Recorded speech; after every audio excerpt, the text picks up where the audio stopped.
মাস আমাদের কাছে পদার্পণ করবেন বা এমন একটা মাসে আমরা পদার্পণ করব যে মাসটি আমাদের জন্য অত্যন্ত গুরুত্বপূর্ণ, যে মাসটি আমাদের জন্য বহু কল্যাণ বয়ে নিয়ে আসবে এবং যেই মাস মূলত আমাদের নাজাতের মাস বলে বিবেচিত, যেই মাসকে আল্লাহ বরকতের মাস বলেছেন, যেই মাসে আল্লাহ সুবহানাহু ওয়া তাআলা তিনি তার বান্দাদের জন্য হেদায়েত পছন্দ করেছেন, যেই মাসেই হেদায়েত এই পৃথিবীতে আগমন করেছিল।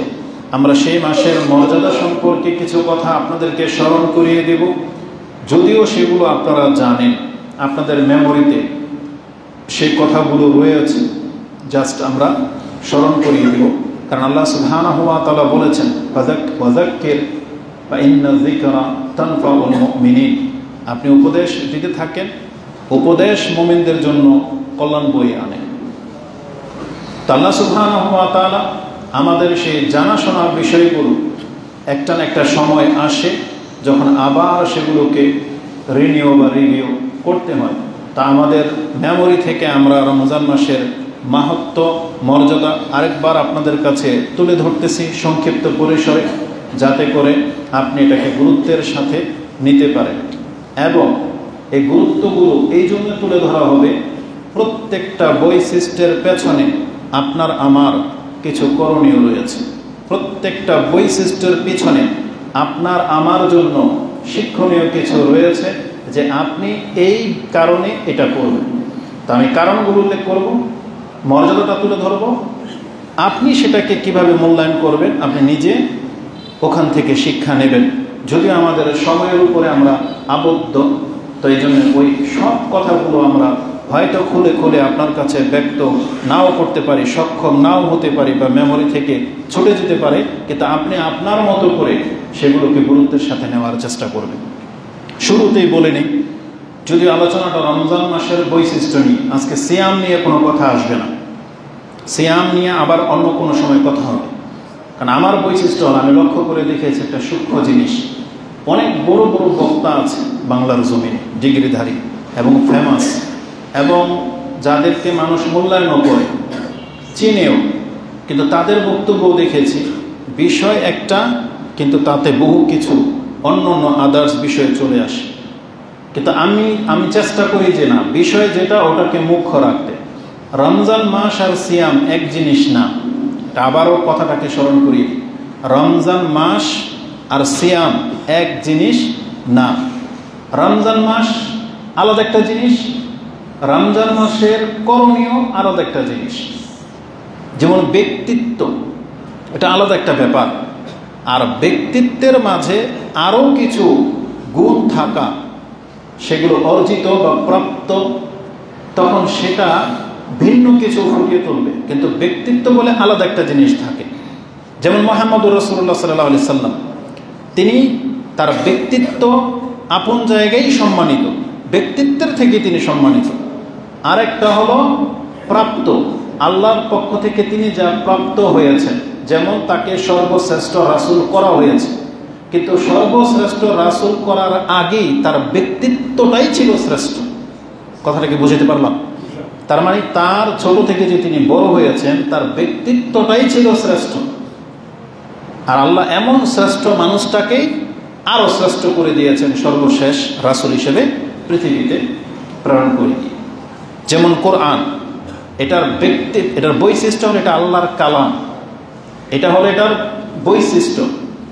তারপরে এই কোরআন আমাদেরকে হেদায়েত করবে, রহমত দেবে, বরকত হবে, নেকি বাড়বে, সেগুলো হচ্ছে এটার সাথে রিলেটেড বিষয়।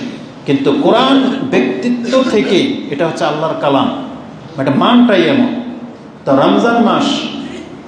রমজান মাস হিসেবে একটা আলাদা বৈশিষ্ট্য রাখে, সেটাই আজকে তুলে ধরব। ওই রমজান মাসে আপনি কি করবেন সেটা আলাদা একটা সাবজেক্ট।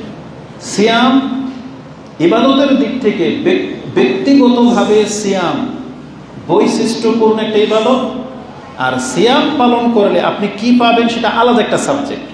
তাহলে সিয়াম আর রমজান এক জিনিস না, আমি আবার ক্লিয়ার করলাম। তাহলে রমজান মাসের বৈশিষ্ট্য নিয়ে কথা বলবো, সেখানে সিয়ামের কোনো কথা আসবে না। আরেকটা ব্যাপার হলো, যখন বলা হয়েছে যে রমজান মাসে আপনি প্রস্তুতি কি নেবেন, আজকে আসতে আসতে একজন শেখের একটা বক্তব্য মানে দেখছিলাম, কারণ বিভিন্ন শেখদের কাছ থেকে ভালো ভালো কিছু আপনি পাবেন। তার মধ্যে আমাদের গণ্যমান্য যারা সালাফ আলেম রয়েছে তাদের মধ্যে একজন হচ্ছেন, যেমন ধরে নেন মনজুর ইলাহি হাফেজাহুল্লাহ।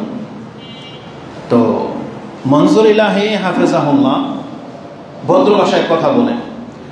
তো তিনি রমজান মাসের প্রস্তুতি নিয়ে হয়তো 1-2 বছর আগে কথা বলেছেন। তা কালকে রাতে ক্লিপটা আসছে, তার মধ্যে এমন একটা কথা যেটা আমি আর আপনি হয়তো ভাবি, তো সেটা হচ্ছে স্মরণ করিয়ে দিই। আপনাকে বলা হয়েছে যে রমজান মাসে আপনি প্রস্তুতি নেবেন, তাহলে রমজান মাসের জন্য যেহেতু প্রস্তুতি, তাহলে প্রস্তুতিটা তো তখন হবে রমজান মাসে আসার আগে, তাই না? এখন রমজান মাস চলে আসছে, এখন আবার কিসের প্রস্তুতি? এই প্রস্তুতিটা তো হলো রমজানের আগে, যার জন্য আপনি প্রস্তুত হবেন সে তো চলে আসছে, এখন আপনার কিসের প্রস্তুতি? এখন যদি আপনি প্রস্তুত হন তাহলে কি হবে জানেন? এলোমেলো হয়ে যাবে।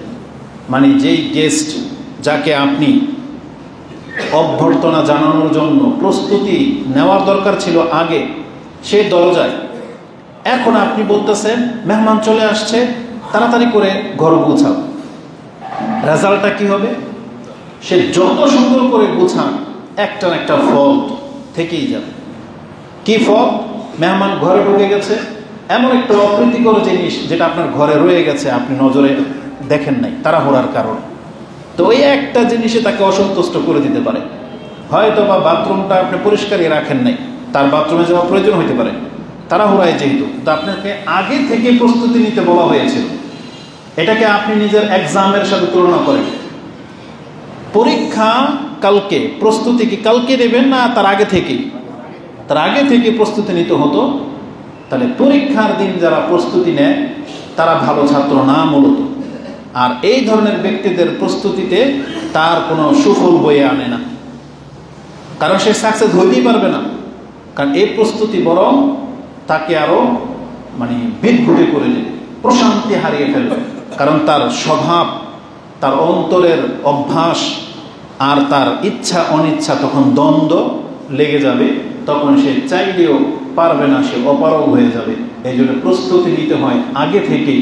মেহমান চলে আসলে ওই সময়টাকে আর প্রস্তুতি বলে না।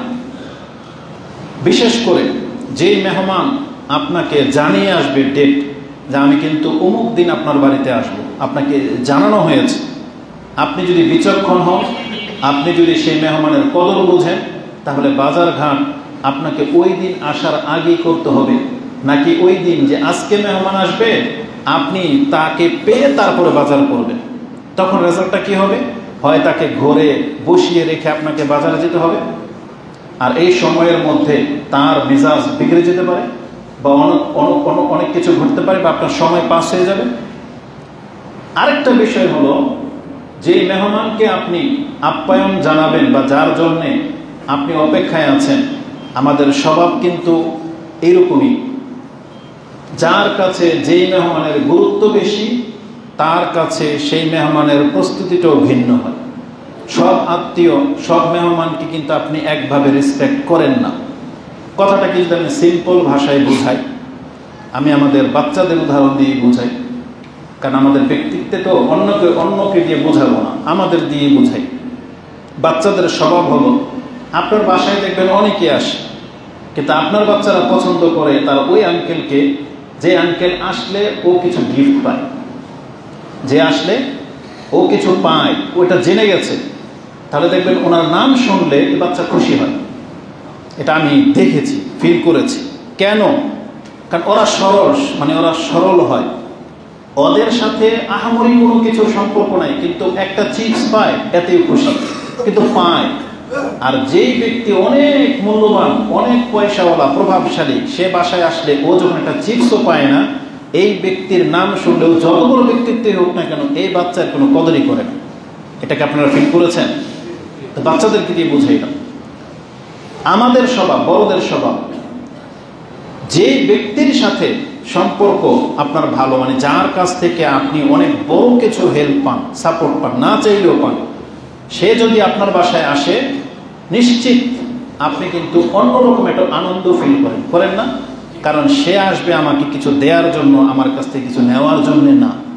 এটা আমরা সবার মেন্টালিটি কিন্তু এটাই। যে আমাকে দেওয়ার জন্য আসে তার কদর আমার কাছে ভিন্ন। এবার আপনি এটাকে ইবাদতের দিকে নিয়ে আসেন। রমজান মাস আমাদেরকে কিছু দেওয়ার জন্য আসবে না আমাদের কাছ থেকে কিছু নেওয়ার জন্য আসবে? দেওয়ার জন্য আসবে। তাহলে রমজান আমাদেরকে যেটা দিবে ওই কথাগুলো আজকে আমি আপনাকে স্মরণ করিয়ে দিব, যে কি দেওয়ার জন্য আমাদের কাছে আসতেছে। এখন আপনি এই রমজান মাস পেয়ে এইবার কতটা খুশি হতে পারেন, কতটা আন্তরিকতার সাথে রমজানকে গ্রহণ করার জন্য আপনি প্রস্তুতি নিয়ে রেখেছেন, এটাই হবে আলোচনার মূল বিষয়। এটা খুতবার পরে আপনারা ডিসাইড করবেন যে আমি আর আপনি কি বাস্তবিক এই রমজানকে এইভাবে ফিল করি কিনা, বা এর জন্য আমি আর আপনি কি প্রস্তুতি রেখেছি কিনা। এবার আমি আপনাকে দেখাই আল্লাহ সুবহানাহু ওয়া তাআলা রমজান মাসের বৈশিষ্ট্য সম্পর্কে কি বলেছেন। আমি এক এক করে সেই কথাগুলো আপনার কাছে তুলে ধরবো। যদিও রমজান মাসের বৈশিষ্ট্য আমি যতটা দেখতে পাচ্ছি, যদি সূক্ষ্মভাবে গণনা করা হয় তাহলে 15 থেকে 20টি হবে, তবে আমি আপনার কাছে 11 থেকে 12টা কোট করবো আজকে ইনশাআল্লাহ। আমার ভূমিকাতে যে কথাগুলো আমি বললাম এটা হচ্ছে আমাদের থিঙ্কিং, বিচার থেকে, কিন্তু আল্লাহ সুবহানাহু ওয়া তাআলা কথাটাকে আরও গুরুত্বের সাথে বলেছেন। কারণ আল্লাহ সুবহানাহু ওয়া তাআলা যেটা বলবেন, তিনি হচ্ছেন আমাদের স্রষ্টা, তিনি হচ্ছেন আলিমুল গায়ব, তিনি হচ্ছেন আজিজ, তিনি হচ্ছেন সব কিছুর ঊর্ধ্বে। নিঃসন্দেহে আল্লাহ সুবহানাহু ওয়া তাআলার উদাহরণ এবং বাচন ভঙ্গি, কথা বলার ধরন, আল্লাহ সুবহানাহু ওয়া তাআলা আমাদের শিক্ষা যেভাবে দিতে চেয়েছেন এটার উপরে আর কোনো উদাহরণই চলে না। আল্লাহ সুবহানাহু ওয়া তাআলা আমাদেরকে বলেছেন, শুধু রমজান মাস কেন, যেই জিনিসের মাঝে দুইটা জিনিস অন্তত স্মরণ রাখবেন, যে দুইটা জিনিস তোমাকে দিবে, দুইটা জিনিস আছে। এক, তোমাকে মাফ করবে, যেই জিনিসের মাঝে আল্লাহর ক্ষমা নিহিত আছে, আর যেই জিনিসের মাঝে তোমার জান্নাতের কথা আছে, তুমি সেই প্রত্যেকটা বিষয়কে গুরুত্বের সাথে দেখো। এটা আল্লাহ বলেছেন। মানে যে কোনো কিছুর সাথে তোমার দুইটা জিনিস জড়িত, তোমার নাজাত এবং জান্নাত। যে এটা করলে আল্লাহ আমাকে মাফ করে দিবেন, আর এটা করলে আল্লাহ আমাকে জান্নাত দিবেন, মানে আল্লাহর সন্তুষ্টি।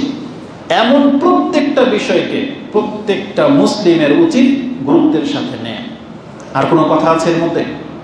মানে এটা শুধু রমজানের জন্য খাস না, এমন প্রত্যেক সময়, এমন প্রত্যেক কাজ, এমন প্রত্যেকটা মুহূর্ত আমাদেরকে গুরুত্বের সাথে নিতে হবে, যেই সময়, যেই কথা, যেই কাজের সাথে দুইটা জিনিসের সম্পর্ক। আমার নাজাত, মানে আল্লাহ আমাকে ক্ষমা করে দিবেন বলেছেন এই কাজটা করলে, আর আমি জান্নাত পাবো, এমন একটা কাজকেও আমাদেরকে মূল্যহীন ভাবা উচিত নয়, সিরিয়াসলি নেওয়া উচিত। যেটা আল্লাহ সুবহানাহু ওয়া তাআলা কোরআনে এইভাবে বলেছেন, যেটা আপনি সূরা আলে ইমরান 3 নম্বর সূরার 133-এ পেয়ে যাবেন। আল্লাহ বলেছেন, ওয়াসারিউ ইলা মাগফিরাতিম মির রাব্বিকুম ওয়া জান্নাত।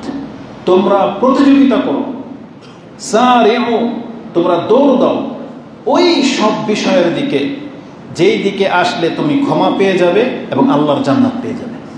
এটা আল্লাহ আমাদেরকে জানিয়ে দিয়েছেন সূরা আলে ইমরান। এবং সূরা হাদীদে আল্লাহ বলেছেন, সাবিকু ইলা মাগফিরাতিম মির রাব্বিকুম ওয়া জান্নাত।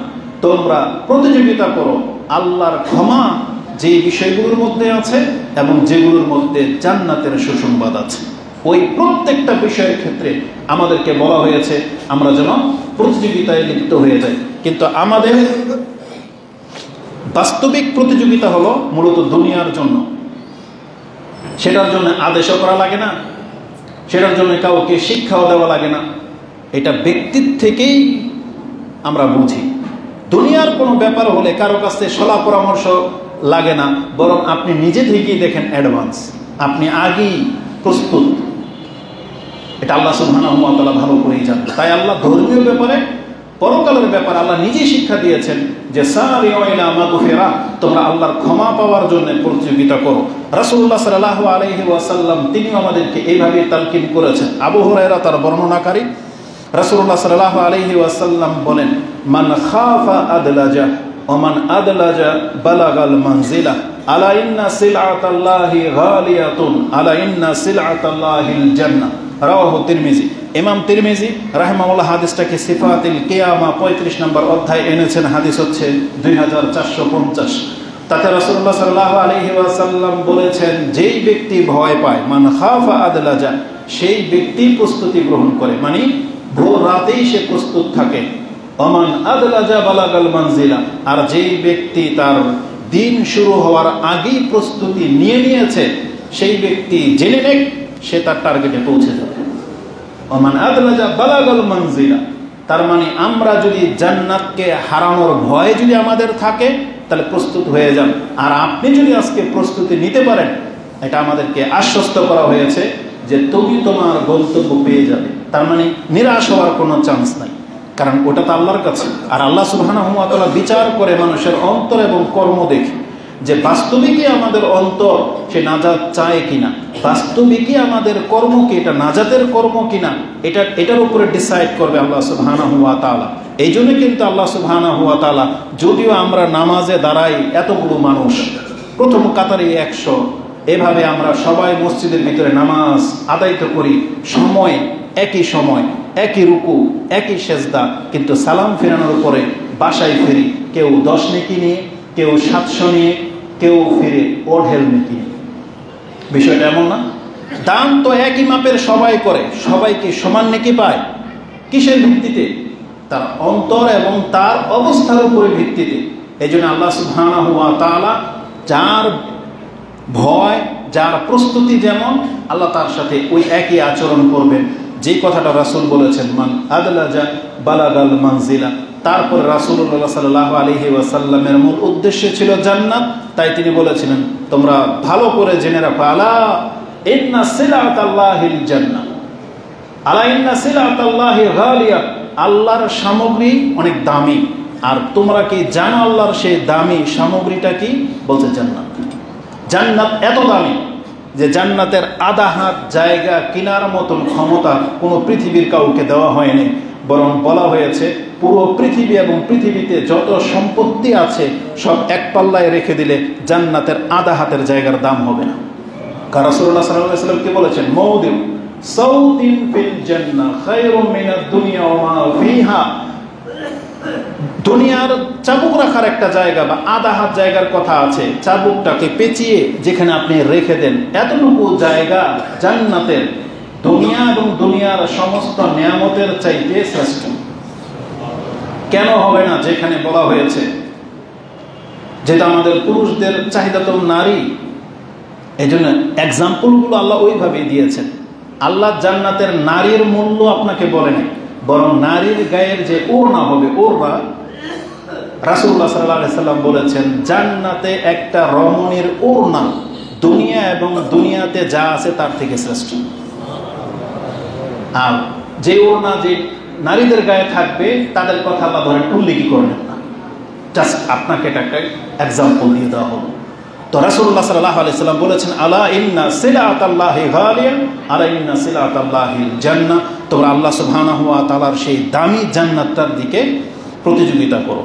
তা রমজান মাস হলো আল্লাহ সুবহানাহু ওয়া তাআলার ক্ষমা আর জান্নাতের একটা সুসংবাদ প্রাপ্ত একটা মাস। এখন এই মাসকে আপনি কিভাবে প্রস্তুতি নেবেন সেটা আপনি ডিসাইড করবেন। জান্নাত বা মাহে রমজান সম্পর্কে আল্লাহ সুবহানাহু ওয়া তাআলা যা বলেছেন, যা রেখেছেন, সেই দিকে আমরা এখন চলে আসি। একটা হাদিস নিয়ে নিই। আবু হুরায়রা রাদিয়াল্লাহু তাআলা বর্ণনাকারী যে রাসূলুল্লাহ সাল্লাল্লাহু আলাইহি ওয়াসাল্লাম বলেছেন, ইজা কানা আউয়ালু লাইলাতিন মিন শাহরি রমাদান, এই পৃথিবীতে যেই দিন রমজানের প্রথম রাতটা আসে, প্রথমে কি দিন আসে না রাত আসে? রাত আসে। যেমন আজকের দিন, আজকে শাবান মাসের কয় তারিখ? আজকে ইংলিশ মাসের কয় তারিখ? 28। শাবানেরও 28 তারিখ, তাই না? তার মানে আগামীকাল 29শে শাবান, শনিবার। সম্ভাবনা আছে আমরা শনিবার দিন পার হয়ে যাওয়ার পরে আমরা চাঁদ দেখে ফেলবো, তাহলে রমজান শুরু হয়ে যাবে। আর যদি চাঁদ দেখতে না পাই তাহলে শাবান 30 দিন পুরো করতে হবে। তাহলে রবিবার দিন আমরা চাঁদ দেখতে পাই আর না পাই, তখন কি হবে? সোমবার দিন সিয়াম, তাই না? আর যদি কালকে চাঁদ দেখতে পাই তো রবিবার দিন সিয়াম। তাহলে যখনই চাঁদ উঠে যাবে ওইটা হলো রমজান মাসের প্রথম রাত, তাই তো? রাসূল বলেছেন, ইজা কানা আউয়ালু লাইলাতিন মিন শাহরি রমাদান, রমজান মাসের প্রথম রাতটা যখন পৃথিবীতে উদিত হয়, আল্লাহ তখন থেকেই কি করেন? সুফিদাতি শায়াতিন ও মারাদাতুল জিন, তখন শয়তানকে এবং দুষ্ট জিনদেরকে আবদ্ধ করে রাখা হয়। সুফিদাতি শায়াতিন ও মারাদাতুল জিন বলা হয়েছে। মারাদা মানে হচ্ছে যে আল্লাহর রহমত থেকে যে বিতাড়িত, মারদুদ যেগুলো আল্লাহর রহমত থেকে বিতাড়িত, মানে এগুলো হচ্ছে শয়তানের চেলা, এদেরকে পর্যন্ত শৃঙ্খলাবদ্ধ করা হয়। ওয়াহুল্লিকাত আবওয়াবুল নার ফালাম ইউফতা মিনহা বাব, এটা 2 নাম্বার। ওয়াফুতিহাত আবওয়াবুল জান্নাহ ফালাম ইউগলাক মিনহাল বাব 3। ওয়ায়ুনাদিল মুনাদি ইয়া বাগিয়াল খায়র আকবিল ওয়া ইয়া বাগিয়াশ শার আকসির ওয়ালিল্লাহি উতাকাউ মিনান নার ওয়া যালিকা কুল্লা লাইলা। এই হাদিসের মধ্যে 5টি বৈশিষ্ট্যের কথা আছে, যেটা ইমাম তিরমিজি রাহিমাহুল্লাহ তিনি তার সিয়ামের অধ্যায় শুরুই করেছেন এই হাদিস দিয়ে, যেটা আপনি সিয়ামের অধ্যায়ের প্রথম পর্বে 682 নম্বরে হাদিসটা পেয়ে যাবেন। ইবনে মাজাতে হাদিসটি সিয়ামের অধ্যায়ে রয়েছে 1643 রয়েছে। তাহলে এই হাদিসে 5টা কথা আছে। রমজানের প্রথম রাত যেই দিন শুরু হয় সেই দিন থেকে প্রথমে শয়তানকে, দুষ্ট জিনদেরকে বন্দী করা হয়। জাহান্নামের দরজা বন্ধ করে দেওয়া হয়, খোলা হবে না। জান্নাতের দরজা খুলে দেওয়া হয়, কি করা হবে না? বন্ধ করা হবে না। আল্লাহর পক্ষ থেকে একজন ফেরেশতা আহ্বানকারী হিসেবে সুসংবাদ দিয়ে ডাকতে থাকেন, কে আছো কল্যাণকামী, আগে বাড়ো, তোমাকে এখন পেছন দিকে টান দেওয়ার মতন কেউ নেই। আকবিল, কারণ যে টেনে ধরতো সে বন্দী এখন। আকবিল ওয়া বাগিয়া শার আকসির, আর যেই ব্যক্তি পাপের দিকে ঝুঁকে গিয়েছিলেন তোমাকে ধাক্কা দেওয়ার মতন কেউ নাই, থেমে যাও। তার মানে তুমি থেমে যাও, এখন তোমাকে শয়তান দিকে ধাক্কা দিতে পারবে না। তারপরে বলা হয়েছে ওয়ালিল্লাহি উতাকাউ মিনান নার ওয়া যালিকা কুল্লা লাইলা, রমজান মাসের প্রত্যেক রাতে আল্লাহ সুবহানাহু ওয়া তাআলা মুক্তির রাত হিসেবে ঘোষণা করে দিয়েছেন। তার মানে এই হাদিসে কয়টা পেলাম? 5টা। এইটার কে সামনে রেখে আমরা আগে বাড়বো। এই 5টা বৈশিষ্ট্যের মাঝে একটা আমরা কি পেলাম? ওয়ালিল্লাহি উতাকাউ মিনান নার ওয়া যালিকা কুল্লা লাইলা। আল্লাহ সুবহানাহু ওয়া তাআলা বলেছেন রমজান মাস এটা এমন একটা মাস, আল্লাহ প্রত্যেক রমজানে আল্লাহর পক্ষ থেকে মুক্তির ঘোষণা করে দিয়ে থাকে।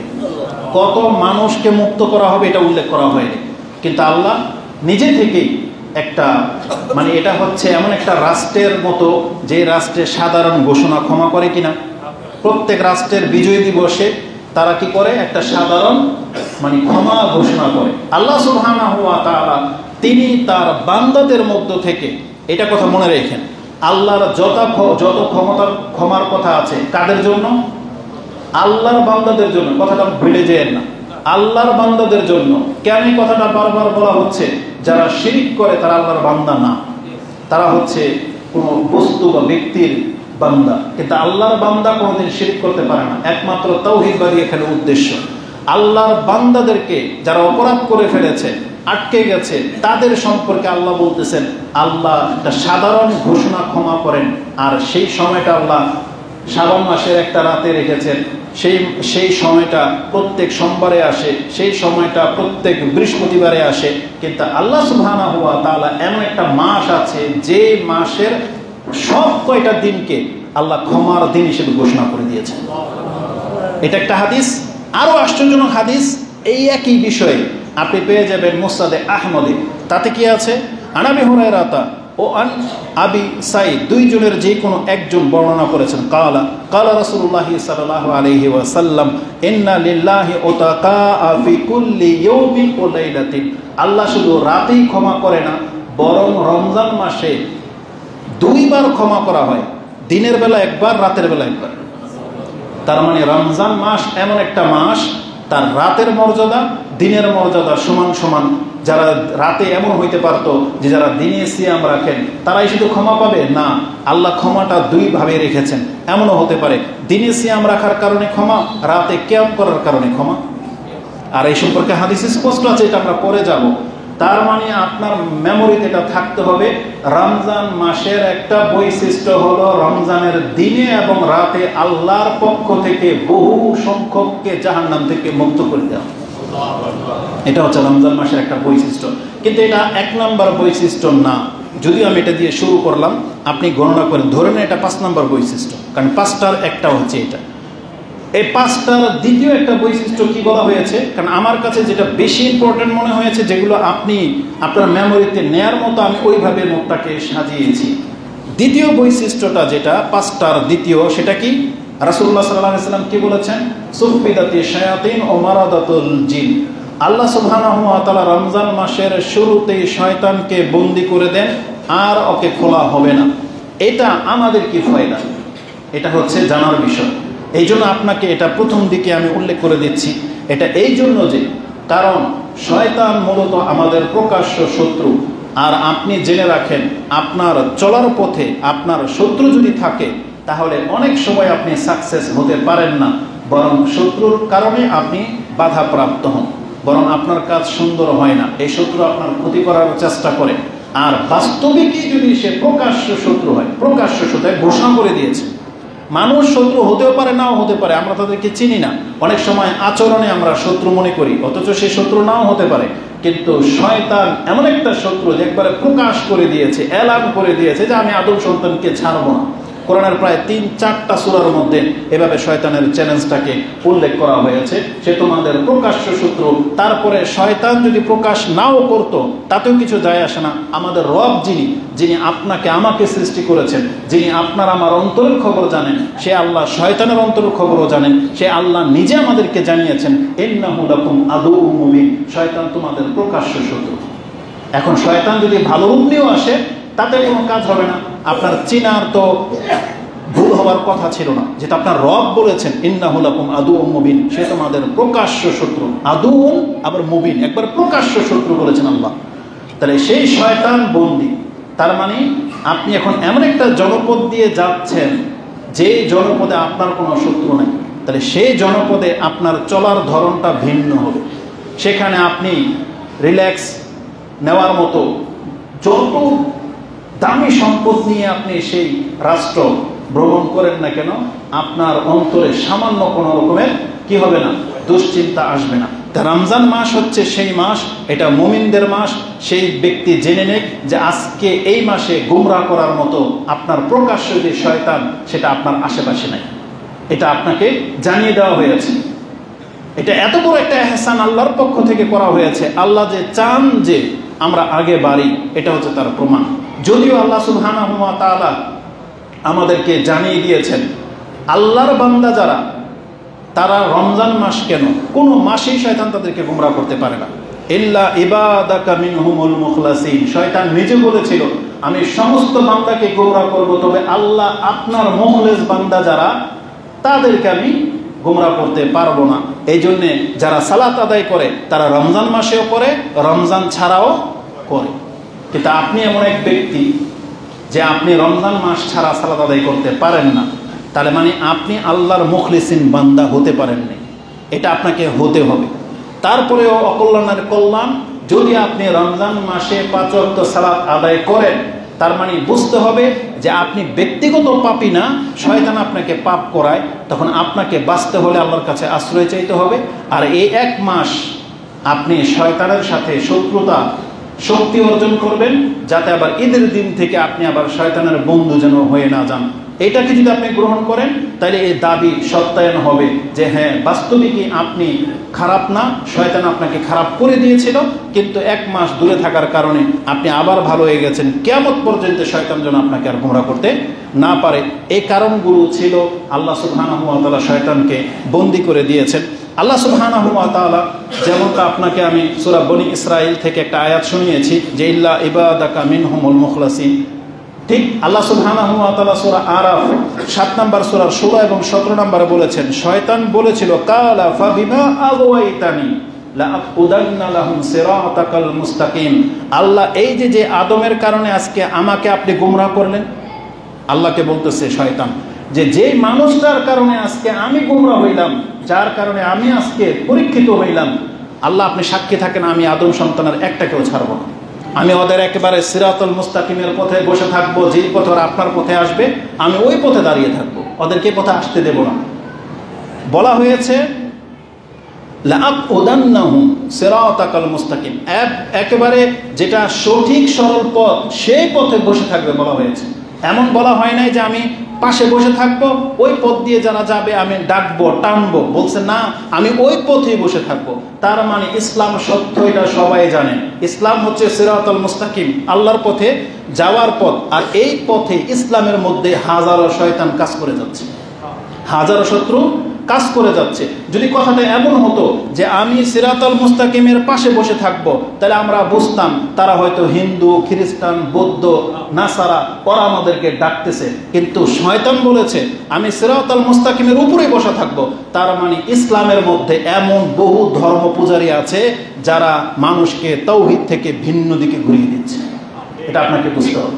তার মানে মুসলিম ভেষে, মুসলিম টুপি দাড়িওয়ালা হুজুর আল্লামা সেজে বসে আছে, যারাই শয়তানের ভূমিকাটা পালন করতেছে, যারা সিরাতুল মুস্তাকিমের মাঝখানে বসা, ওখান থেকে আপনাকে ডান দিকে বা দিকে নিয়ে চলে যাচ্ছে। এটা আপনাকে সূক্ষ্মতার সাথে দেখতে হবে এই আয়াতকে।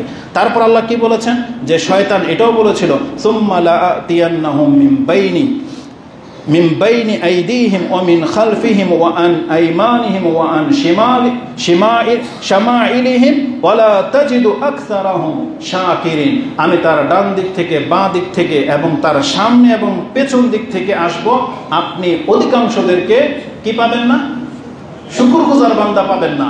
তার মানে আল্লাহ সুবহানাহু ওয়া তাআলা তো এটাই চেয়েছিলেন যে আমি তোমাদেরকে সৃষ্টি করেছি, আমি তোমাদেরকে হেদায়েত করেছি, আমি তোমাদের জীবন এবং মৃত্যুর মালিক, তোমরা আমার শুকরিয়া আদায় করো। কিন্তু আজকে অধিকাংশ মানুষ আল্লাহ সুবহানাহু ওয়া তাআলার শুকরিয়া আদায় করে না।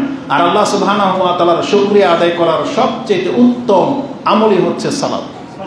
আর যারা সালাত আদায় করেন না, আপনি হচ্ছেন সেই ব্যক্তি যে আপনি আল্লাহর শুকরিয়া আদায় করেন না। শুকরিয়া শুধু খেয়ে দিয়ে আলহামদুলিল্লাহ বলাটা না, এটা একটা শুকরিয়া। কিন্তু আল্লাহর বান্দাদের শুকরিয়া হলো আল্লাহর কাছে নত হয়ে তাকে সেজদা করে শুকরিয়া আদায় করা, যেটা আপনি করেন না। তার মানে আপনি হলেন অহংকারী, শুকরগুজার বান্দা আপনি না। তো শয়তান এটা বলেছিল, যেটা আপনি সূরা আরাফের 16 এবং 17 নম্বরে পেয়ে যাবেন। এটা ছিল একটা ব্যাপার যে সেই শয়তানকে আল্লাহ সিরাতুল মুস্তাকিমের পথ থেকে সরিয়ে দিয়েছেন। এখন আপনি এই পথে হাঁটতে থাকেন, দেখবেন আপনার মন ফ্রেশ এবং আপনি আল্লাহমুখী হতে পারবেন। কেবলমাত্র হতভাগা ব্যক্তিরা ছাড়া, যারা ব্যক্তিগতই শয়তান, যাদেরকে শয়তান পরিচালনা করে না, যারা ব্যক্তিগতভাবেই শয়তান। কারণ আল্লাহ সুবহানাহু ওয়া তাআলা কোরআনে বলেছেন মানুষকে যারা কুমন্ত্রণা দেয় তারা দুই রকম, একটা মিনাল জিন্নাতি ওয়ান নাস। সেই শয়তান জিনদের মধ্য থেকেও আছে, সেই শয়তান মানুষের মধ্য থেকেও আছে। তা রমজান মাসে আল্লাহ জিনদেরকে বন্দী করে দেন বলেছেন। আল্লাহ এই কথা বলেন নাই যে আমি মানুষরূপী শয়তানদেরকে বন্দী করে দিই। কেন? জিন শয়তানদেরকে বন্দী করে দেওয়ার পেছনে আল্লাহর আরেকটা হিকমা যেটা আমরা অনুধাবন করতে পারি, সেটা হলো আল্লাহ প্রমাণ করতে চেয়েছেন যে আমি জিন শয়তানদেরকে বন্দী করে দিলাম, এখন মানুষরূপী শয়তান কারা এটা তোমরা এখন দেখতে পাবে। সেই সময়টা হচ্ছে রমজান মাস। যে রমজান মাস আসা সত্ত্বেও, নামধারী মুসলিম হওয়া সত্ত্বেও সে ডাইরেক্ট হোটেল খুলে বসে থাকবে, সিগারেট, জর্দা, বিড়ি, তামাক সেগুলো বিক্রি করবে। এবং সেই সময়ও দিনের বেলায় ফিল্ম চলে, প্রকাশ্যে সে সিগারেট খায়। এগুলো হচ্ছে মানুষের মধ্য থেকে শয়তান। এই জন্য রাষ্ট্রের ক্ষমতা থাকলে এগুলোকে শক্তির মাধ্যমে দমন করা উচিত ছিল। কিন্তু আমাদের রাষ্ট্রের মুসলিম এতটা দুর্বল যে আমাদের চোখের সামনে পুতুল পূজা হয়, আমাদের চোখের সামনে 90% মুসলিম থাকা সত্ত্বেও বাংলার জমিনে বিচার হয় ওই সেকুলারিজমের সিস্টেমের মাধ্যমে। এবং আবার বুক ফুলিয়ে আমরা বলিও যে আমরা নাকি 3 কোটি আহলে হাদিস বাংলার জমিনে কোরআন সুন্নাহর অনুসারী, অথচ আজ পর্যন্ত বাংলাদেশে ইসলামের একটা বিধানও কায়েম হয়নি। বোঝেন কথা? তাহলে কাল কিয়ামতের দিনের জবাব আপনারা দিবেন যে যেখানে কোরআন সুন্নাহর অনুসারী মানুষ বেশি বসবাস করে সেখানকার নেতা আবার কোনো না কোনো দলের, সেখানে কোরআন সুন্নাহওয়ালা কেউ নেতা হইতে পারেনি। সেই অঞ্চলে, আমি আপনাদের অঞ্চলের কথাই বলতেছি, আমরা না হয় বাতিলপন্থী, আমরা না হয় থাকি গুমরাহাদের মাধ্যমে, আমাদের নেতাও গুমরাহ হবে, সেটা ভিন্ন জিনিস। কিন্তু আপনারা জবাব রেডি রাখেন কিয়ামতের মাঠে যে তোমরা তো কোরআন হাদিস বুঝতা, তাহলে তোমরা কেন ডানপন্থী বামপন্থী হয়েছিল? এটার জবাব আমি না। আমি কিছু বললে তো আবার বিচার ডাকেন আপনারা। তো কিয়ামতের মাঠে বিচারটা আপনাদের কাছে রয়ে গেল যে কোরআন সুন্নাহ বুঝে ইসলামের কিটা করলেন, ওটার জবাব আপনারা কিয়ামতের মাঠে দিবেন ইনশাআল্লাহ। তো আল্লাহ সুবহানাহু ওয়া তাআলা বলেছেন যে রমজান মাসে শয়তানকে বন্দী করে রাখা হয়। 2টা রিজন বলেছি। এক, আল্লাহর বান্দাদেরকে যেন শয়তান পেছন দিকে টেনে ধরতে না পারে, আপনি আগে বাড়েন, দৌড় দেন। আর দ্বিতীয়ত হচ্ছে আল্লাহ মানুষ রূপে শয়তানদেরকে প্রকাশ্যে নিয়ে আসতে চেয়েছেন, এই জন্য গোপনীয় শয়তানটাকে বন্দি করে রাখা হয়। এটা হচ্ছে রমজান মাসের একটা বৈশিষ্ট্য। রমজান মাসের ওই 5টার মধ্যে 2টা এখান থেকে বললাম। এবার ষষ্ঠ বৈশিষ্ট্যটা, যেটা ওই হাদিসে ছিল না, এটা এখন বলি। রমজান মাসের ষষ্ঠ বৈশিষ্ট্য হিসেবে আমি আপনার কাছে একটা গুরুত্বপূর্ণ পয়েন্ট তুলে ধরতে চাই। সেটা হলো, যে কোনো ব্যক্তির জীবনে একটা রমজান বেশি যদি চলে আসে, তার মানে আমরা সবাই তো কত বছর পাবো এটা নির্ধারিত। কারণ রাসূল বলেছেন, আমার উম্মতের বয়স আছে, আমার উম্মতি বাইনা সিদ্দিনা ইলা 70, আমার উম্মতের বয়স 60 আর 70-এর মাঝে আটকে দেওয়া হয়েছে। ও আকাল্লুহুম ওয়াকাল্লুহুম মাইয়াজুজু যালিকা, কেবলমাত্র কিছু লোক এই 70 বছরকে ক্রস করতে পারবে। তাহলে আমাদের বয়স 60 থেকে 70-ই ধরে নিলাম। এই 70 বছরের মধ্যে যেই ব্যক্তি ইমানের হালতে একটা রমজান বেশি পেলেন, আপনার মর্যাদা ওই ভাইয়ের চাইতে বেশি যেই ব্যক্তি একটা রমজান কম পেল। তার মানে ধরে নেন আমাদের 70 বছরের মধ্যেই আমরা যারা একেবারে ফুলফিল 70 বছর পেয়ে গেলাম, তাহলে আপনি 10 বছরের পরের থেকে হিসাব করেন, তার মানে 60টা রমজান আপনার ভাগে আসছে। আরেক ভাই 40 বছরে মরে গেল, 50 বছরে মরে গেল, তার ভাগে 50টা সিয়াম বা 50টা রমজান সে পেয়েছে, 50টা কদর পেয়েছে। সে তুলনায় আপনি 70টা কদর পেলেন। এটা আমার দাবি, আমার কোরআন এবং হাদিসের ব্যাখ্যা অনুযায়ী বলতেছি। তাহলে যেই ব্যক্তি 50 বছরে মরে গেছে, তার চাইতে আপনার 70 বছরটা এটা কল্যাণকর বয়স। কারণ রাসূলুল্লাহ সাল্লাল্লাহু আলাইহি সাল্লামকে জিজ্ঞাসা করা হয়েছে, আইয়ুন নাসি আফদাল? কালা মান তালা উমরুহু ওয়া হাসুনা আমালুহু, যেই ব্যক্তির বয়স বেশি এবং আমল সুন্দর, সেই ব্যক্তি হচ্ছে সবচেয়ে উত্তম ব্যক্তি এবং শ্রেষ্ঠ ব্যক্তি। তার মানে একটা রমজান বেশি পাওয়া মানে আপনি ভাগ্যবান। তাহলে কি আপনি বলবেন যেই ব্যক্তিকে আল্লাহ 30 বছরে মেরে দিয়েছে, এমন নবীও তো মরে গেছে 30 বছরে, তার মানে কি আল্লাহ সুবহানাহু ওয়া তাআলা তাদেরকে ঠকিয়েছেন?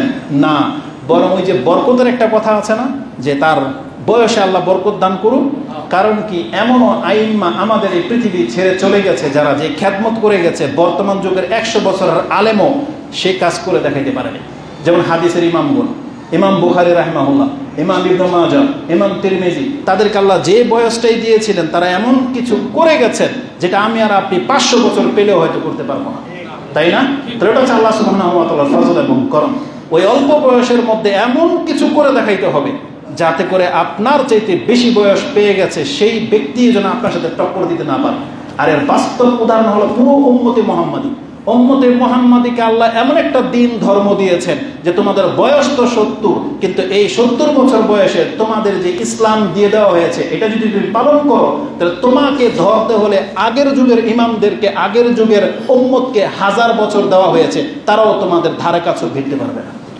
এই যে নূহ আলাইহিস সালামের যুগের মানুষ 1000 বছর পেত, কিন্তু আপনি মুহাম্মাদের উম্মত হয়ে, রাসূলুল্লাহ সাল্লাল্লাহু আলাইহি সাল্লাম তার উম্মত হয়ে মাত্র 60 বছর যদি বেঁচে থাকেন, তাহলে ওই নবীদের উম্মাহ 1000 বছর পেয়েও আপনার চাইতে বেশি ভাগ্যবান সে হইতে পারে না। জেনে নেন কেন? এটা আল্লাহ সুবহানাহু ওয়া তাআলা করে দিয়েছে। এই রমজানের একটা, রমজান মাস হচ্ছে তার একটা হাদিস বলে দেই, আপনি পুরো উদাহরণটা বুঝতে পারবেন। হাদিসটি একটু লম্বা, তার মানে আমি আপনাকে পুরোটার আরবি বাংলা করব না, একটু শুধু আরবি বাংলা করে দিই। হাদিসটা আপনি পেয়ে যাবেন ইবনে মাজাতে স্বপ্নের ব্যাখ্যার অধ্যায়ে। হাদিস হচ্ছে 3925। তালহা ইবনে উবাইদুল্লাহ তার বর্ণনাকৃত একটা হাদিস, তিনি বলেছেন দুই ব্যক্তি অনেক দূর থেকে এসেছে মদিনায়। রাসূলুল্লাহ সাল্লাল্লাহু আলাইহি ওয়াসাল্লাম তাদের দুইজনকে একই সাথে ইসলাম গ্রহণ করিয়েছেন এবং দুইজনের মধ্যে একজন বেশি মুজাহিদ ছিল, বেশি অ্যাক্টিভ ছিল, কিন্তু দুইজন সবসময় একসাথে চলতো, যুদ্ধে অংশ নিত, একসাথে মসজিদে না আসতো, সিয়াম রাখতো, সব কাজ একসাথে করতো। এক যুদ্ধে একজন শহীদ হয়ে যায়, আরেকজন ব্যক্তি বেঁচে ছিল, আরো 1 বছর বেঁচে ছিল। এই তালহা ইবনে উবাইদুল্লাহ স্বপ্নে দেখেন একদিন যে আমি একদিন জান্নাতের দরজার সামনে ওই দুই ব্যক্তির সাথে জান্নাত থেকে একজন লোক এসে ডাকলো। প্রথমে ডাকলো ওই ব্যক্তিকে যেই ব্যক্তি শহীদ হয় নাই, যেই বন্ধু শহীদ হয়ে গিয়েছিল তাকে ডাকলো না, ডাকলো তারপরে 1 বছর পরে যে মরে গেছে তাকে ডাকলো। দ্বিতীয়বার এসে শহীদ ব্যক্তিকে ডাকলো। তৃতীয়বার এসে আমাকে বলল তুমি ফেরত যাও, তোমার সময় এখনো আসেনি। তো তালহা ইবনে উবাইদিল্লাহ আশ্চর্য হয়ে গেলেন স্বপ্নের ব্যাখ্যা জানার জন্য, সাহাবা একরামদের মাঝে সেটা আলোচনা করতেছিলেন। তখন সবাই অবাক হয়ে গেল, এই স্বপ্নের কি ব্যাখ্যা হতে পারে? শহীদ ব্যক্তি কিভাবে পরে জান্নাতে যায়? তার তো আগে যাওয়ার কথা ছিল। তো রাসূলুল্লাহ সাল্লাল্লাহু আলাইহি ওয়াসাল্লাম, আমরা আবার স্বপ্নের ধর্মে বিশ্বাসী না। এই স্বপ্ন যদি রাসূলুল্লাহ সাল্লাল্লাহু আলাইহি ওয়াসাল্লাম ব্যাখ্যা না করতেন, এটা আমরা কোনোদিন কোট করতাম না। এটা রাসূলুল্লাহ সাল্লাল্লাহু আলাইহি ওয়াসাল্লামের কাছে গিয়ে এটা জানানো হলো। তখন রাসূলুল্লাহ সাল্লাল্লাহু আলাইহি সাল্লাম বলেছেন যে মিন আইয়ে যালিকা তাজাবুন, এই ঘটনার মধ্যে তোমাদেরকে কোন জিনিসটা আশ্চর্যিত করলো, কেন তোমরা অবাক হচ্ছ, কোন বিষয়টাকে কেন্দ্র করে? তখন তারা বলেছিল, কালু ইয়া রাসূলুল্লাহ হাযা কানা আশাদ্দার রাজুলাইনি ইজতিহাদান, এই ব্যক্তি তো এই ব্যক্তির চাইতে অনেক বেশি মেহনত করেছে, এমনকি যুদ্ধ করেছে এবং তাকে শহীদও করে দেওয়া হয়েছে, সে তো শহীদ ছিল। সুম্মা তুশহিদা, তাকে শহীদ করে দেওয়া হয়েছে। ওয়া দাখালা হাযাল আখিরুল্লাযী জান্নাতা ক্বাবলাহু, কিন্তু তার পরের ব্যক্তি আগে জান্নাতে কিভাবে ঢুকলো, এটা হচ্ছে আমাদের আশ্চর্য হওয়ার ব্যাপার। তখন রাসূলুল্লাহ সাল্লাল্লাহু আলাইহি ওয়াসাল্লামের জবাব শুনুন। ফাকালা রাসূলুল্লাহ সাল্লাল্লাহু আলাইহি ওয়াসাল্লাম আলাইসা কাদ মাকাসা হাযা বাদাহু সানাতান, এই ব্যক্তি কি তারপরে 1 বছর বেঁচে ছিল না? বলতেছে হ্যাঁ বেঁচে ছিল। সুম্মা আদরাকা রমাদান, সে কি রমজান মাস পেয়েছে? বলছে হ্যাঁ পেয়েছিল। ওয়া আদরাকা রমাদানান ফাসামা, সিয়াম রেখেছে? বলছে না। ওয়া সাল্লা কাযা ওয়া কাযা মিন সাজদাতিন, আর এই 1 বছর এসে সালাত আদায় করেছে, এত এত এত সাজদা তার আমলনামায় জমেছে। ফিসানা কালু বালা ইয়া রাসূলুল্লাহ, وقال رسول الله صلى الله عليه وسلم فما بينهما أبعد مما بين السماء والأرض, এই 1 বছরের একটা রমজান মাস পেয়ে যাওয়ার কারণে, সিয়াম রাখার কারণে, সালাত পড়ার কারণে তার আর তার শহীদ বন্ধুর মর্যাদার মধ্যে এতটা দূরত্ব তৈরি হয়ে গেছে যতটা দূরত্ব জমিন থেকে আকাশের আছে। তার মানে এক একটা ইবাদতের মূল্য এত, রমজান মাসের মূল্য এত, যেই ব্যক্তির তকদিরে যত বেশি রমজান পেয়ে যাচ্ছেন, যত বেশি কদর পেয়ে যাচ্ছেন, তার মানে আপনি আপনার আরেক ভাইয়ের চাইতে তত বেশি সম্মানিত পদ পেয়ে গেছেন। এই জন্য এই রমজানকে আপনি কিভাবে রেসপেক্ট করবেন সেটা এখন আপনার ব্যাপার। আমরা যতটা জেনেছি অতটা বললাম আপনাকে। যদিও এই হাদিসের রেফারেন্সে আরেকটা হাদিস আপনার কাছে পেশ করা যেতে পারে, যেটা আবু দাউদে 2524 2524 নম্বরে রয়েছে, যেখানে বলা হয়েছে যে যেই ব্যক্তি একটা সেজদা বেশি দিতে পারবে, এই একটা সেজদাই তার আগের বন্ধুর চাইতে 1 ধাপ তাকে আগে বাড়িয়ে নেবে। তো লম্বা করবো না, এই ব্যাপারে শুধু নাম্বারটা বলে দিলাম, 2524 মানে 2524 নম্বরে আবু দাউদে আপনি পেয়ে যাবেন। তা রমজান মাসের ষষ্ঠ বৈশিষ্ট্য আমরা কি পেলাম? যে যেই ব্যক্তির নসিবে একটা রমজান বেশি চলে আসছে, সেই ব্যক্তি আরেক ব্যক্তির চাইতে বেশি সম্মানিত হওয়ার যোগ্যতা রাখেন। এখন এই রমজানকে আপনি কিভাবে কদর করবেন আপনি ডিসাইড করে নেন। রমজান মাসে আল্লাহ সুবহানাহু ওয়া তাআলা এমন একটা বৈশিষ্ট্য রেখেছেন, এটা হচ্ছে রমজান মাসের 7ম বৈশিষ্ট্য, যে রাসূলুল্লাহ সাল্লাল্লাহু আলাইহি ওয়াসাল্লাম বলেছেন, ফি কুল্লি ইয়াউমিন ওয়া লাইলাতিন লিকুল্লি আবদিন মিনহুম দাওয়াতুন মুস্তাজাবাতুন। আপনার অবগতির জন্য স্মরণ করিয়ে দিই, আমরা সবাই জানি মুস্তাজাবু দাওয়া হলেন প্রত্যেক নবী এবং রাসূল, তাদের দোয়া আল্লাহ কি করেন? কবুল করেন। এই উম্মতের বহু ব্যক্তিরা আছেন যারা মুস্তাজাবু দাওয়া পর্যায়ের, যেমন হতে পারে সেটা আবু বকর সিদ্দিক, হতে পারে ওমর, যে তাদের সম্পর্কে সরাসরি বর্ণনা নাই বিদায়, কিন্তু এটা আমাদের ঈমান। অবশ্যই আল্লাহ সুবহানাহু ওয়া তাআলা তাদেরকেও মুস্তাজাবু দাওয়ার পর্যায়ে নিয়ে যান। কারণ কি, এটা কেন বললাম? কারণ আমাদের কাছে এটার ইঙ্গিত আছে। যেমন ওমর রাদিয়াল্লাহু তাআলা তিনি কি বলতেন, আমার অন্তরে ইসলামের ব্যাপারে যেই রকমের আমি ফয়সালা কামনা করেছি, আলহামদুলিল্লাহ আল্লাহ আমার ফেভারেই কি করেছেন? হুকুম নাযিল করেছেন। পর্দার ক্ষেত্রে, মদের ক্ষেত্রে, এগুলো সব ওমর রাদিয়াল্লাহু তাআলার চিন্তা ছিল, আল্লাহ কেন পর্দাকে ফরজ করেন না, আল্লাহ কেন মদকে হারাম এখনো ঘোষণা করতেছেন না? তার মানে এগুলো মানুষের জন্য ক্ষতি। সুবহানাল্লাহ, আল্লাহ ওই অনুকূলেই ফয়সালা নাজিল করে দিয়েছেন। তাহলে তারা যে মুস্তাজাবুদ দাওয়া, এটা হচ্ছে তার ইঙ্গিত বহন করে। কিন্তু প্রকাশ্যভাবে রাসূলুল্লাহ সাল্লাল্লাহু আলাইহি ওয়াসাল্লাম এক ব্যক্তিকে সার্টিফাই করেছিলেন। কে ছিলেন তিনি? ইয়ামানের একজন ব্যক্তি, ওয়াইজ করুনি, তাই না? ওয়াইজ আল কারনি, যাকে রাসূলুল্লাহ সাল্লাল্লাহু আলাইহি ওয়াসাল্লাম বলেছেন সে হচ্ছে মুস্তাজাবুদ দাওয়া। তার মানে এই উম্মতের মধ্যে এরকম বহু ব্যক্তি আল্লাহ সুবহানাহু ওয়া তাআলা হয়তো সৃষ্টি করে দেবেন, তাদেরকে আমরা চিনি বা নাই বা চিনি। কিন্তু আশ্চর্যের ব্যাপার হলো, রমজান মাস এমন একটা মাস, আল্লাহ এই মাসে প্রত্যেক মুসলিমকে মুস্তাজাবুদ দাওয়া ঘোষণা করে দিলেন। মানে এমন কে আছেন পেরেশানিতে আছেন, এমন কে আছেন মা বোন, এখন আপনি আল্লাহর কাছে দোয়া করুন। আল্লাহ বলছেন তুমি মুস্তাজাবুদ দাও। তোমার একটা দোয়া, দিনের বেলা একটা দোয়া, রাতের বেলা আল্লাহ কবুল করবেন, এটার গ্যারান্টি দিচ্ছেন আল্লাহ। রাসূলুল্লাহ সাল্লাল্লাহু আলাইহি ওয়াসাল্লাম বলছেন ফি কুল্লি ইয়াউমিন ওয়া লাইলাতিন, রমজান মাসের প্রত্যেক রাতে এবং দিনে লিকুল্লি আবদিন। এখানে কিন্তু কোনো ওলির কথা নাই, এখানে কোনো আলেমের কথা নাই, কোনো শেখের কথা নাই, এখানে বলা হয়েছে লিকুল্লি আবদিন, যারা আল্লাহর বান্দা এমন প্রত্যেক ব্যক্তিকে করে দেওয়া হয় মিনহুম, তাদের মধ্য থেকে দাওয়াতুল মুস্তাজাবাতুন, তাদের মধ্য থেকে আল্লাহ সুবহানাহু ওয়া তাআলা দাওয়াত কবুল করে থাকেন, দোয়া কবুল করে থাকেন। তাহলে এটা হচ্ছে রমজান মাস, এমন একটা মাস। এখন আপনি আল্লাহর কাছে দোয়া করবেন কি করবেন না, এটা আপনাকে ডিসাইড করা উচিত। কতক্ষণ করবেন এটা আপনি এখন থেকে চিন্তা করে নেন যে কতক্ষণ করবেন। তার মানে বলা হয়েছে তোমার সব দোয়া থেকে আল্লাহ কবুল করবেন, এটা গ্যারান্টি রয়েছে। মুসনাদ আহমদে হাদিসটি ৭,৪৫০ রয়েছে। তারগিব ওয়া তারহিবের মধ্যে আপনি ১,০০২ নম্বরে পেয়ে যাবেন। নাসিরুদ্দিন আলবানী হাদিসটাকে হাসানুন সহিহ বলেছেন। ইমাম আহমদ আরেকটা হাদিসে বলেছেন ওয়া ইন্না লিকুল্লি মুসলিমিন ফি কুল্লি ইয়াউমিন দুআউন মুস্তাজাবাতুন ইয়াদউ ফায়াস্তাজিবু লাহ। আর একটু ব্যাখ্যার সাথে তিনি মুসনাদে আহমদে হাদিসটি ৭,১৩৮ রয়েছে। এখানে ডাইরেক্ট মুসলিম শব্দ দিয়ে আসছে যে প্রত্যেক মুসলিম যে দোয়াগুলো করে, যদি সে দোয়া করে তাহলে তার দোয়া কবুল করা হবে, এটা সম্পর্কে এই হাদিস রয়েছে। তাহলে এটা হচ্ছে রমজান মাসের ৭ নম্বর বৈশিষ্ট্য। এই মাসের ৮ নম্বর বৈশিষ্ট্য হলো আল্লাহ সুবহানাহু ওয়া তাআলা এই মাসকে পাপের কাফারা স্বরূপ ঘোষণা করে দিয়েছেন। মানে শাবান মাস আসছে, আপনাকে পাপ মাফ করে দেওয়ার কথা নাই। জিলহজ মাসে যারা হজ করবে তাদের সাথে শুধু সম্পর্ক। মুহররম মাস যারা ওই যে সিয়াম রাখবে তাদের সাথে সম্পর্ক। অন্যান্য মাসের ইবাদতের সাথে এক্সট্রা সম্পর্ক, ইবাদতের সাথে। আর রমজান মাসের ইবাদতের সাথে না, মানে রমজান মাসটাই হলো আপনাকে আমাকে ক্ষমা করে দেওয়ার মাস। আল্লাহ 3টা ধাপ গ্রহণ করেছেন। একটা ক্ষমা হলো আল্লাহ নিজের পক্ষ থেকে, আপনি ইবাদত করেন আর না করেন আপনাকে ক্ষমা করে দেওয়া হবে। আল্লাহ সুবহানাহু ওয়া তাআলা কি বলেছেন? রাসূলুল্লাহ সাল্লাল্লাহু আলাইহি সাল্লাম, ইমাম মুসলিম সেই হাদিস তাহরাতের অধ্যায়ে এনেছেন 440-এ যে আসসালাওয়াতুল খামসা ওয়াল জুমআতু ইলাল জুমআ ওয়া রামাদানু ইলা রামাদানা মুকাফফিরাতুম মা বাইনাহুন্না ইজতানাবাল কাবায়ের।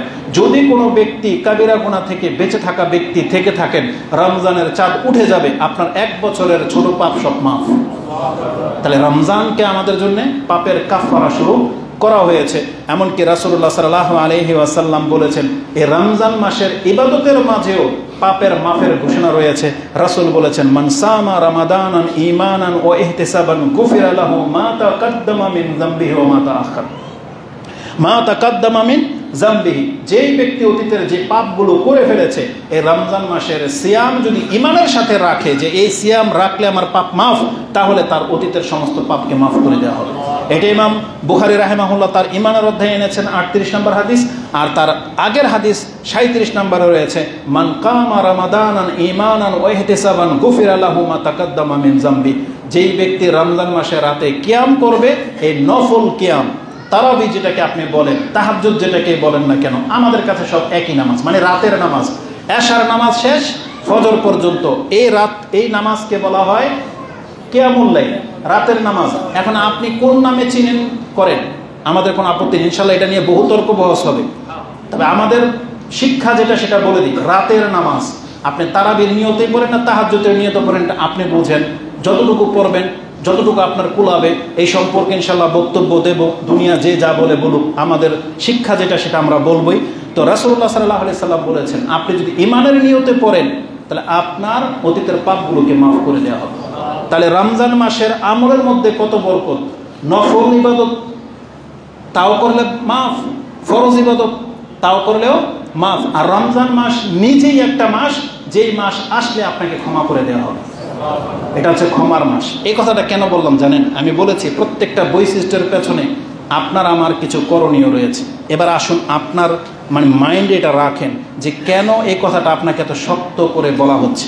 রাসূলুল্লাহ সাল্লাল্লাহু আলাইহি সাল্লাম বলেছেন যেই মাস আল্লাহ নিজে থেকে ক্ষমা করার ঘোষণা করে দিলেন, যেই মাসের সিয়াম রাখলে পাপ মাফ, যেই মাসে কিয়াম করলে পাপ মাফ, এই 3 দফা ক্ষমার ঘোষণা থাকা সত্ত্বেও রমজান মাস চলে গেল কিন্তু আপনার পাপ মাফ করাইলেন না, পাপের জায়গায় থেকে গেল, আপনার অবস্থাটা কি হয় আপনি শুনেন। রাসূল বলেছেন ওয়ারাগিবা আনফু রাজুলিন আদরাকা রামাদানান সুম্মান সালাকা কাবলা ইউফারলা। যেই ব্যক্তি রমজান মাস পেল কিন্তু এই 3 দফা ক্ষমা ঘোষণা হয়ে গেল, অফার চলে গেল, তারপরে সে ক্ষমা করাইল না, এই ব্যক্তির নাক ধুলোয় দূষিত হোক। মানে কি, নাকে খড় দেওয়া বোঝেন? আমরা তো মান সম্মানই নাই, মান সম্মান যে রক্ষা করতে এটা বুঝবো কিভাবে? আমাদের মুসলিম জাতি এমন হয়ে গেছে আমরা, যে যেই মান সম্মানকে বজায় রাখার জন্য মানুষ সবচেয়ে বড় স্যাক্রিফাইস করে, টাকা পয়সা চলে যাবে যাবে, নিজের ইজ্জত সম্মানকে বাঁচানোর জন্য মানুষ তার দুনিয়া পর্যন্ত ত্যাগ করে দিতে পারে। এমনও প্রমাণ আছে তার মান সম্মানকে বজায় রাখার জন্য সে গায়ের কাপড় পর্যন্ত খুলে উলঙ্গ হয়ে চলে আসছে। ওই মান সম্মান আবার উলঙ্গ হয়ে যাওয়ার মান সম্মান না, ওটা হচ্ছে তার মান, মানে তার ইসলাম। একজন সাহাবী তার কাপড় পর্যন্ত খুলে মদিনাতে রেখে চলে আসছে, কিন্তু তার ইসলামকে ডুবতে দেয় নাই। ওই মান সম্মানের কথা বলতেছি। কিন্তু মুসলিমকে আমরা বুঝি যে আমরা মুসলিমদের আমাদের মান সম্মান কি? বরং আজকে আমরা ইউরোপের একটা বিশাল কাছে আপনার মুসলিমত্ব আপনি বিক্রি করে দিচ্ছেন। একটা চাকরির জন্য আপনি হারাম হোটেলে চাকরি করবেন, আপনি আপনার মুসলিম নেম প্লেট পর্যন্ত পরিবর্তন করে দিচ্ছেন, আপনার দাড়ি চেঁচে ফেলে দিচ্ছেন, যাতে আপনাকে চিনাই যায় না যে আপনি মুসলিম। এটা হতে পারে না। রাসূলুল্লাহ সাল্লাল্লাহু আলাইহি ওয়াসাল্লাম বলেছেন না, যার মান আছে সে তার মানের মর্যাদা বোঝে। আর্মিরা ধরতে পারলে অনেকে দেখছে নাকে খড় দেয়। কেন করে এটা জানেন? মানে এর চাইতে লাঞ্ছিত ওরা আর কি করাই হলো না, কিন্তু নির্বোধ বুঝে না যে এটা লাঞ্ছিত হলো, বুঝে না। চোর বাটপার কে বুঝে যে ওকে থাপ্পড় দিলে কি হয়। এটার প্রেক্ষিতে বলে দিই, যদি সময় বেশি লেগে যাচ্ছে, আমাদের এই যে বক্তব্য যারা দেখেন, আজকে বাংলার জমিনে যেখানে সেখানে ছিনতাই ডাকাতি এগুলো হচ্ছে, আপনারা দেখেন তামসার কারণ বানিয়ে ফেলেছেন। উচিত ছিল একজন চোরকে ধরতে পারলে হাতটাকে কেটে নেওয়া হোক, একটা ডাকাতকে ধরতে পারলে প্রাথমিক পর্যায়ের হাতটাকে কেটে নেওয়া হোক, এটা রাষ্ট্রের পক্ষ থেকে হওয়া উচিত ছিল। আর ওর ডাকাতিতে যদি ধরা পড়ে যে কাউকে আঘাত করেছে, ওকে ওইভাবে আঘাত করা হোক, এটা ইসলামের বিধান। কিন্তু একে ধরলে আপনারা কি করেন? চুল কেটে দেন, কয়েকটা উত্তম মধ্যম দিয়ে হাসি ঠাট্টা তামাশা করেন। একটা ডাকাতকে ধরে বলতেছে গানগা, এটা কি মুসলমান না মুসলমানের কাতারে পড়ে? একজন আর্মি পার্সন, একজন প্রশাসনের লোক, পুলিশ, এমনকি সাধারণ পাবলিক কতটা নৈতিক অবক্ষয় হইলে এটা করতে পারে? একটা অপরাধীকে বলে তুই একটা গানগা। এই ব্যক্তির চরিত্র কোনোদিন ঠিক হবে? এই ব্যক্তিকে বুঝবে যে অনুতপ্ত হওয়া কি জিনিস, ভয় কি জিনিস। ওকে তো আপনি আরো খারাপ বানিয়ে দিলেন, ওকে দুই একটা লাথি ঘুষা দিলে ওর কি আসে যায়? বাংলার জমিনে যারা হাজার মানুষের জীবন নিয়ে খেলা করে, ওকে আপনি 50,000 টাকা ওরা জরিমানা ধরে দিলে ওর কি আসে যায়? ও তো 50 কোটি টাকা কামিয়েছে, ওরা 5 লাখ জরিমানা করলেই কি? কিন্তু ওর হাতটাকে যদি কেটে নেওয়া হতো, সমস্ত অসাধু ব্যবসায়ীরা থেমে যেত। বিষয়টা কি? এটা খেলতাম শাহ ইসলামের সাথে। ডাকাতকে ধরতেছেন, আপনি সাথে সাথে অ্যাকশনে যান, তাইলে তো চুরি বাটপারি সব থেমে যায়। ওদেরকে নিয়ে আপনি নাচ গান করেন, মানে টিকটক বানানোর জায়গা এটা। এই জাতি কোনোদিন শুধু হবে না, এই জাতি। তো রাসূলুল্লাহ সাল্লাল্লাহু আলাইহি ওয়াসাল্লাম বলেছেন, রাগিবানহু রাজুলিন, যেই ব্যক্তির নাক অপরাধের কারণে মাটিতে খড় দেওয়া হয়, সেই রকম অপরাধ হলো রমজান মাস পাওয়ার পরে যদি কোনো ব্যক্তি তার পাপকে মাফ করাইতে না পারে। এই হাদিস কোথায় রয়েছে? সাহিহ ইবনে খুজাইমাতে 1088, মানে 888 রয়েছে, মুসনাদে বাজ্জারে রয়েছে 4277 রয়েছে, এবং মুসনাদে আহমদে রয়েছে। রাসূলুল্লাহ সাল্লাল্লাহু আলাইহি ওয়াসাল্লাম বলেছেন, দাখালা আলাইহি শাহরু রমাদানা সুম্মান সালাকা কাবলা আইয়ুগফারলা ফাদাখালান নার। যেই ব্যক্তি রমজান মাস পেল কিন্তু তার পাপ মাফ করাইতে পারলো না, এই ব্যক্তি জাহান্নামে যাবে। পৃথিবীর শ্রেষ্ঠ যিনি, যার মুস্তাজাবুদ দাওয়া হওয়াতে কোনো সন্দেহ নাই, আপনি নিজেও যার নাম নিলে সাল্লাল্লাহু আলাইহি ওয়াসাল্লাম বলেন, সেই নবী দোয়া করেছেন, হ্যাঁ যেই ব্যক্তি রমজান মাস পেল তার পাপকে মাফ করাইতে পারলো না, সে জাহান্নামে যাবে। রাসূল মিম্বরে দাঁড়ানোর সময় বলেছিলেন, আমিন, আল্লাহ তুমি কবুল করো। অতএব ভয় রাখেন, এই রমজান মাসকে কদর করার চেষ্টা করেন। এটা বলেছিলাম কয় নাম্বার পর্ব? 8 নাম্বার বৈশিষ্ট্য, একবারে ব্যাখ্যা ছাড়াই বাকিটি বলে দেই। 9 নাম্বার বৈশিষ্ট্য হলো, এই রমজান মাসের এমন একটা রাত আছে যেই ব্যক্তি এক রাত্রের ইবাদতের মাধ্যমে 83 বছর প্লাস নেকি পেয়ে যাবে। এটা হচ্ছে রমজান মাসের, অন্য কোনো মাসে নাই এটা, সেটা হচ্ছে কদরের রাত। এটা হচ্ছে 9 নাম্বার বৈশিষ্ট্য। রমজান মাসের 10 নাম্বার বৈশিষ্ট্য হলো, এটা হচ্ছে কোরআন নাজিল হওয়ার মাস। এটা কোন মাস? কোরআন নাজিল হওয়ার মাস। আল্লাহ সুবহানাহু ওয়া তাআলা বলেছেন, শাহরু রমাদান আল্লাযী উনজিলা ফীহিল কুরআন। এই একটা বৈশিষ্ট্য নিয়ে কথা বলতে গেলে আমাকে আরো এক্সট্রা আরেকটা খুতবা লাগবে। এজন্য আমরা ওইটা ইনশাআল্লাহ বাসা থেকে লাইভে আপনাদের কাছে পেশ করব। শুধু এতটা কথা বলে দিই, যতগুলো রমজানের বৈশিষ্ট্য আছে সব আসছে কোথায়? হাদিসে। কিন্তু আল্লাহ সুবহানাহু ওয়া তাআলা মাত্র একটা বৈশিষ্ট্যের কথা উল্লেখ করেছেন, আর এটাই হলো সেটা। আল্লাহ বলেছেন, তুমি কি জানো রমজান মাস কি? এটা হলো কোরআন নাযিল হওয়ার মাস বান্দা। এই রমজান হচ্ছে কি বলছে আল্লাহ বলেন কোরআন নাযিল হওয়ার মাস। আর জানো কোরআন নাযিল হয়ে গিয়েছে হুদাল লিন-নাস ওয়া বাইয়িনাতিন মিনাল হুদা ওয়াল ফুরকান। এটা তোমাকে হেদায়েত করবে, এটা তোমাকে সত্য মিথ্যার পার্থক্য করা শিখাবে। আর এটাই নাযিল করে দিয়েছেন রমজান মাসে। তার মানে আল্লাহ রমজান মাসকে আমাদের জন্য হেদায়েতের জন্য পছন্দ করেছেন। যেই ব্যক্তি রমজান মাসে হেদায়েত পাবে না, সেই ব্যক্তি অন্য কোনো মাসে তার হেদায়েত নসিব হবে কিনা এটা কোনো অকল্পনীয় ব্যাপার। তো তওবা সবসময় খোলা, তওবা সবসময় খোলা। আপনার মরার আগে হলেও আপনাকে হেদায়েতের পথে আসতে হবে। আল্লাহ আমাদেরকে কবুল করো, আমিন। রমজান মাসের 12তম বৈশিষ্ট্য যেটা, সেটা হচ্ছে 11তম বৈশিষ্ট্য যে রাসূলুল্লাহ সাল্লাল্লাহু আলাইহি সাল্লাম বলেছেন সিয়াম যা পালন করা এই মাসে আমাদের উপরে ফরজ করা হয়েছে। মানে ইসলামের যে 5টা রুকন তার একটা কি সিয়াম পালন করা, তাই না? এটা রমজান মাস ছাড়া হবে? রমজান মাস ছাড়া হবে না। যার ওযর আছে, অসুস্থ বা সফরে আছে তার হবে, কিন্তু যেই ব্যক্তির কোনো ওযর নাই, ফামান শাহিদা মিনকুমুশ শাহরা ফালিয়াসুম, যেই ব্যক্তি রমজান মাস পেয়ে গেলেন আপনার উপরে বাধ্য, আপনি রমজান মাসের সিয়াম আপনাকে রাখতেই হবে। তাহলে রমজান মাসের এটা হলো 11 নম্বর বৈশিষ্ট্য যে এই মাসে ইসলামের একটা রুকুনকে ফরজ করা হয়েছে যে আমাদেরকে রমজান মাসে সিয়াম রাখতেই হবে। এই বৈশিষ্ট্যের মধ্য থেকে এই কথাগুলো রয়েছে। এখান থেকে আপনি আপনার প্রস্তুতির কথা জেনে নেন। আমি শুধু দ্বিতীয় খুতবায় সিয়ামকে হেফাজত করার 3টা পয়েন্ট বলবো। সুবহানাকাল্লাহুম্মা ইবাদাল্লাহ আকুলু লিকাউলি হাযা আস্তাগফিরুল্লাহ লি ওয়া লাকুম ওয়া লিসাইরিল মুসলিমিন ফাস্তাগফিরু ইন্নাহু হুয়াল গফুরুর রহিম।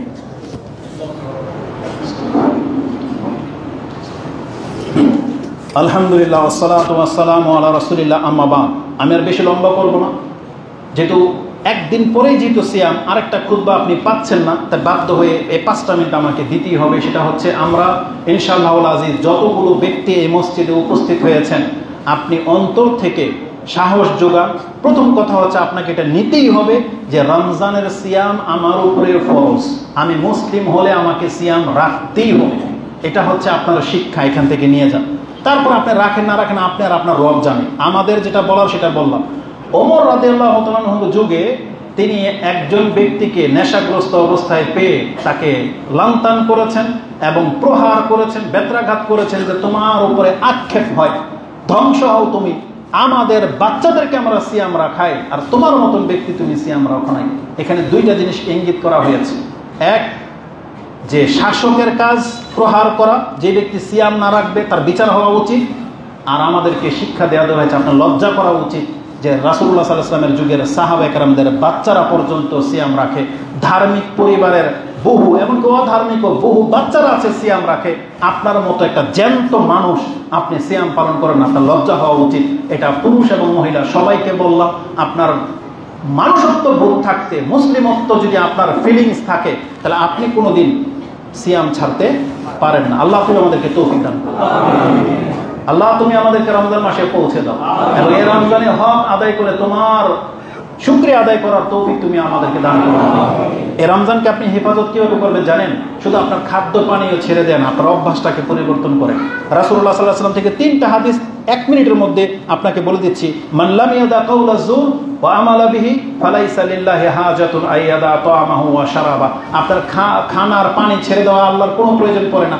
আল্লাহ শুধু সিয়ামের মাধ্যমে চাচ্ছেন আপনি আপনার মিথ্যা ছেড়ে দেন, আপনি আপনার ধোঁকাবাজি ব্যবসাটা ছেড়ে দেন। আল্লাহ শুধু এটা চাচ্ছে। এক। দ্বিতীয়ত রাসূলুল্লাহ সাল্লাল্লাহু আলাইহি ওয়াসাল্লাম, এই হাদিস বুখারীতে আছে 1770-এ। দ্বিতীয় হাদিস রাসূল বলেছেন লাইসা সিয়ামু মিনাল আকলি ওয়াশ শুরবি ফাকাত। সিয়াম মানে শুধু পানি আর খাদ্য ছেড়ে দেওয়ার নাম না।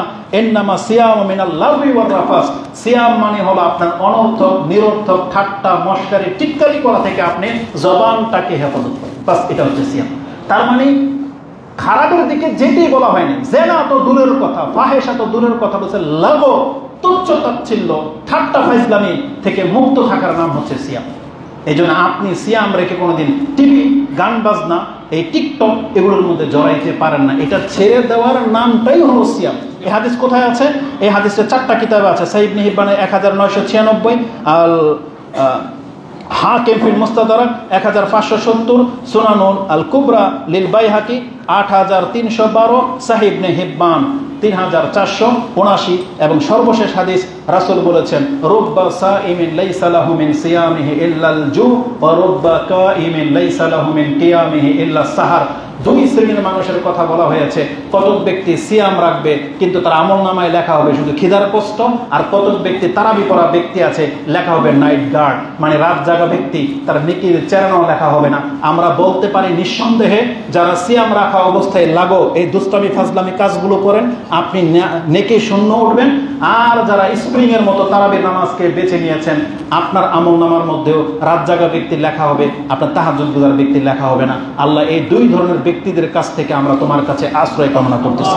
আল্লাহ তুমি আমাদেরকে মুক্ত করো এবং আমাদের ইবাদতকে আল্লাহ তুমি সুন্দর করো, এবং যেই ইবাদত তোমার কাছে কবুলযোগ্য হয় আল্লাহ তুমি সেই ইবাদত সেই